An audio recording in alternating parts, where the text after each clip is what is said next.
अभी हम देखें सऊदी अरब की बात करें या और कई ऐसी कंट्रीज की बात करें जहाँ पे रेप केस होता है, मर्डर केस होता है या चोरी होता है, तो इन केस में गला काट दिया जाता है या हाथ काट दिया जाता है चोरी के केस में।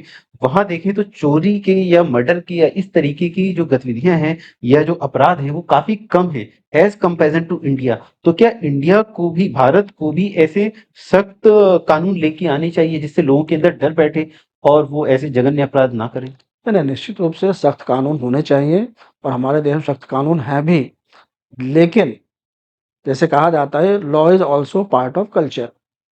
विधि भी संस्कृति का ही हिस्सा है और हर देश, हर समाज की अपनी अलग संस्कृति रही है।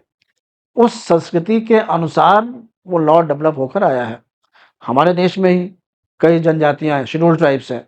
आप जाएँगे तो उनके यहाँ चोरी के नियम कानून ही नहीं है, कॉन्ट्रैक्ट के नियम कानून ही नहीं है। तो हम लोग कहते हैं कि असभ्य है वो, जबकि हकीकत ये है कि वहाँ चोरी होती ही नहीं है। जब चोरी होती ही नहीं है तो वहाँ से कानून की क्या ज़रूरत है? तो जो आप बात कर रहे हैं कि सऊदी अरेबिया, अन्य देशों में, तो उनका एक अपना कल्चर है, अपना एक बैकग्राउंड है, अपना एक एक्सपीरियंस है। उसके आधार पर उन चीज़ों को उन्होंने इवॉल्व किया हुआ है। हमारा अपना अलग कल्चर है, हमारी अपनी अलग संस्कृति रही है, हमारी विचारधारा अलग रही है, चीज़ों को देखने का नज़रिया अलग रहा है। दोषी को या फिर निर्दोष को देखने और करने का नज़रिया एकदम डिफरेंट रहा है। हम लोग डेमोक्रेसी हैं, लोकतंत्र है। इसमें लोकतंत्र का मतलब ही यही है, फ्रीडम। अब उस फ्रीडम को के कारण कई गड़बड़ियाँ निश्चित रूप हो जा रही हैं, लेकिन कई उसके प्लस पॉइंट्स भी हैं, सकारात्मक पहलू भी उसके हैं। तो एक देश की विधि व्यवस्था को दूसरे देश की विधि व्यवस्था से कंपेयर नहीं कर सकते। जिस प्रकार से कल्चर ऑफ वन कंट्री या culture of one community can not compare with the culture and community of the other country. Example आपके सामने शादी ब्याह का है।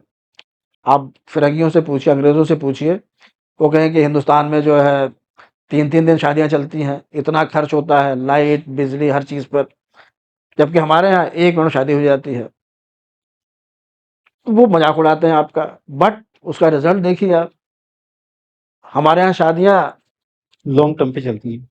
और हमारे यहाँ शादियाँ बेसिकली 2 व्यक्तियों का मिलन नहीं है, 2 परिवार का, 2 समाज का। और कितना लंबा ड्यूरेशन होता है। उनके यहाँ क्या है, आज शादी हुई 10 दिन बाद खत्म। कारण कि कोई भी उसमें पक्षकार नहीं है, कोई और लोग शामिल नहीं है। तो हर एक अपने उनका अपना कल्चर फैक्टर है। तो ये सारी चीज़ें हैं, तो लॉ भी जो आपका है that is a part of culture. एक कल्चर को दूसरे कल्चर से कंपेयर करेंगे तो हमेशा उसका गलत रिज़ल्ट आपका आएगा।